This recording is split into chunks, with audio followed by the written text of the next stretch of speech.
You are not part of this family anymore. You are out of the will. My father looked me dead in the eye and erased me from his life across the Christmas dinner table. He did not scream. He did not hesitate. He just cut me off because I finally refused to be their bank account. I did not cry. I reached under my chair, pulled out the heavy black box I had brought and set it right in the center of the table. "Merry Christmas," I said. Then I pushed back my chair and walked out, leaving them alone with the evidence that was about to cost them everything. Before I tell you what was inside that box and how it destroyed his life, drop a comment. Where are you watching from and what time is it for you right now? I want to see how far this story travels. That black box did not contain a bomb. It contained 3 weeks of my life, condensed into a stack of papers that would turn my mother from a socialite into a federal inmate. My name is Sully, I am 28 and I do not get mad. I get evidence. To understand why I walked out of that dinner, you have to go back to 11:42 p.m. 3 weeks ago. I was not sleeping. I was sitting in my home office, bathed in the blue light of 3 monitors, watching a crime happen in real time. My phone buzzed with a transaction alert from the family trust. Withdrawal $9,500. Most people would see a random number. I saw a felony. In the world of forensic accounting we call it structuring or smuffing. It is the act of intentionally breaking up a large sum of money into smaller transactions, specifically under the $10,000 reporting threshold, to hide it from the IRS. It requires intent.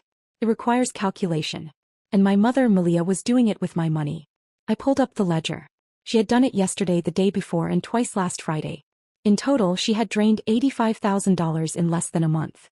She was not just stealing. She was laundering funds to pay for my cousin Savannah's dream wedding venue, assuming I was too busy or too stupid to notice. I hovered my finger over the freeze account button. I could have stopped it right then. I could have called her, screamed, and saved my inheritance. But if I stopped her now, it was just a family dispute. It was just a civil lawsuit she could cry her way out of. I moved my hand away from the mouse. I needed the total to hit 100,000. I needed her to cross the line from mismanagement to grand larceny and money laundering. So I sat back in my chair, took a sip of cold coffee and let the transaction clear. I was not going to save her. I was going to let her dig the hole deep enough to bury herself. The venue was called the Glass Estate, a modernist nightmare perched on a cliffside in Malibu.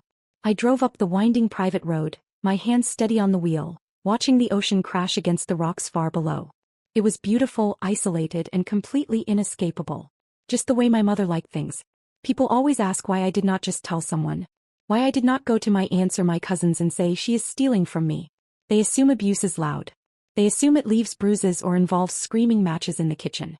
But Malia did not operate like that. She did not use fists, she used concern. We call it the prison of fake concern. It started when I was 18 and wanted access to my trust fund for college. Malia did not say no. She just sighed, looked at my aunt with teary eyes and whispered, "I am so worried about Sully.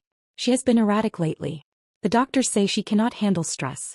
If we give her that money she might hurt herself." She planted the seeds of my insanity so deep that even I started looking for the cracks. To the outside world she was not a thief. She was the saintly mother protecting her fragile, unstable daughter. If I got angry it was an episode. If I demanded my rights I was off my meds. If I tried to leave I was a danger to myself. She built a cage out of pity and locked me inside, holding the key of conservatorship just out of reach. That is why I was alone. To speak against her was to prove I was crazy. I pulled up to the valet. The house loomed ahead, walls made entirely of glass, revealing the party inside like an ant farm. I could see them all. The family that pitied me, the friends who thought I was a charity case. And there was Savannah.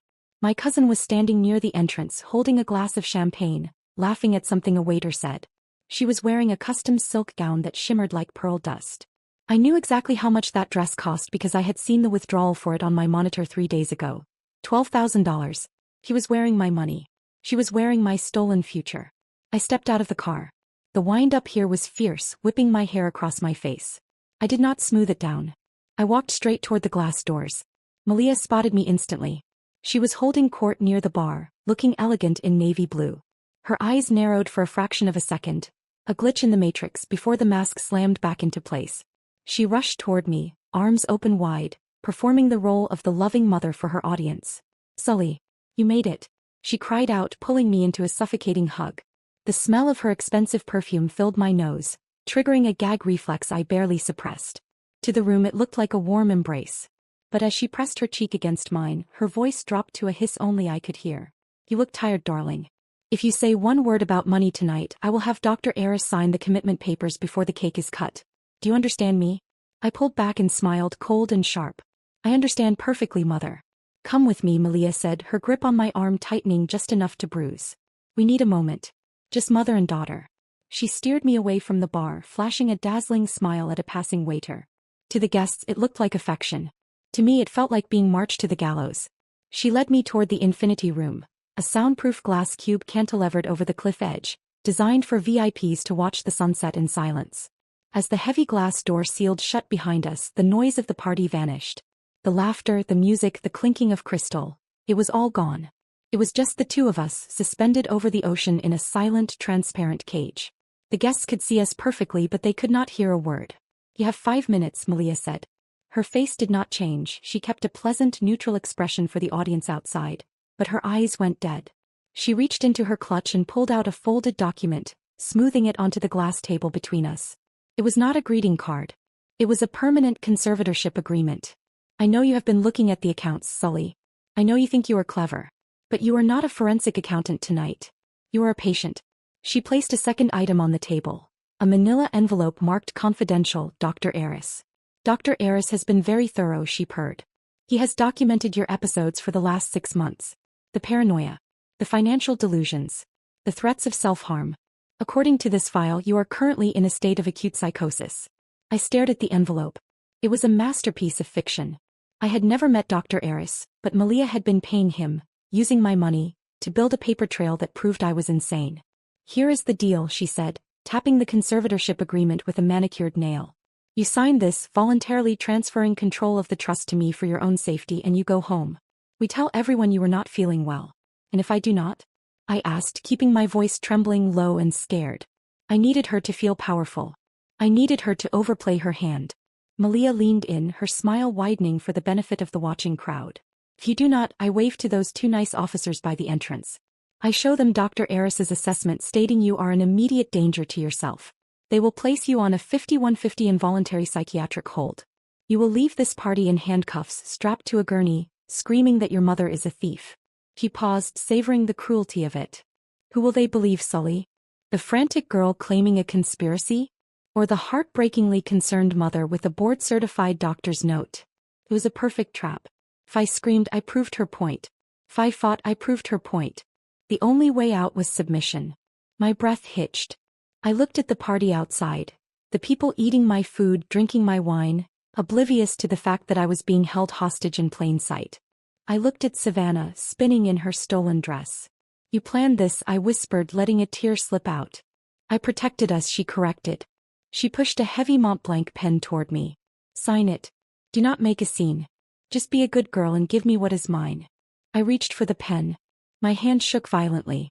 I let her see the fear in my eyes, the absolute defeat of a daughter realizing her mother was a monster. Malia exhaled, her shoulders relaxing. She thought she had won. She thought she had broken me. She did not know I was left-handed. And she did not know that Penn was not going to sign a surrender. It was going to sign her warrant. I picked up the Montblanc. The weight of it was substantial, expensive, likely bought with the same stolen funds that paid for the champagne outside. I hovered the tip over the signature line of the conservatorship agreement. Malia watched me like a hawk, her breath held, ready to snatch the paper the moment the ink dried. She was already mentally spending the rest of my trust fund. I did not sign. Instead, I flipped the document over to the blank side. In calm block letters I wrote, Title 31 U.S. Code Section 5324. What are you doing? Malia snapped, her patience fraying. Sign the front, Sully. Do not play games. I set the pen down. The trembling in my hands vanished instantly. I sat back, crossed my legs and looked her dead in the eye. The fear was gone. The unstable daughter was gone. The only person left in the room was the senior forensic auditor. Mother, I said, my voice flat and clinical. Do you know what a SAR is? She blinked, confused by the sudden shift in my tone. What? A suspicious activity report. It is a document banks are federally required to file when a customer attempts to evade reporting thresholds. Like, say, making 9 separate withdrawals of $9,500 over 3 weeks. Malia's face went rigid. I do not know what you are talking about. It is called structuring, I continued, ticking the points off on my fingers. It is a federal felony. And since you used my power of attorney to move those funds into your personal account to pay for this venue, you also committed wire fraud and aggravated identity theft. I reached into my purse. Malia flinched, expecting a weapon.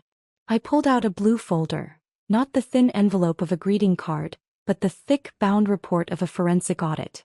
I slid it across the glass table. I did not come here to negotiate your surrender, Mother. I came to serve you. She stared at the folder, her hands shaking now. You cannot prove anything. You're sick. Dr. Aris says. Dr. Aris is a psychiatrist. I cut her off. I am an auditor. Math does not have episodes. I tracked every dollar you siphoned. I mapped the flow of funds from the trust to the wedding vendors. I will put it back. She hissed, her voice dropping to a desperate whisper. I will pay it back next month. It was a loan. You cannot turn your own mother in for a loan. It is too late for that. I checked my watch.